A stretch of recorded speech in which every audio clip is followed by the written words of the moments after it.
साक्षी वहिनी यांच्या baby shower या कार्यक्रमात ओम भजनी मंडळ नाशिक यांनी या ठिकाणी अतिशय सुंदर कार्यक्रम सादर केलेला आहे। त्यांनी आगमनापासून म्हणजे गणपती बाप्पाच्या गाण्यापासून म्हणजे कोणत्याही कार्यक्रमाची सुरुवात ही शुभ देवाच्या गणपतीच्या नमनाने केली गेली तर हा कार्यक्रम अगदी सुफल संपूर्ण होतो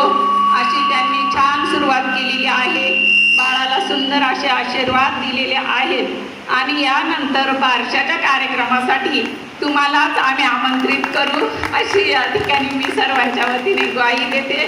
आणि तुमच्या या भजनी मंडळाला अशी तुमची अजून प्रगती हो आणि पुढील वाटचालीसाठी शुभेच्छा देते आणि या उमराणे नगरीत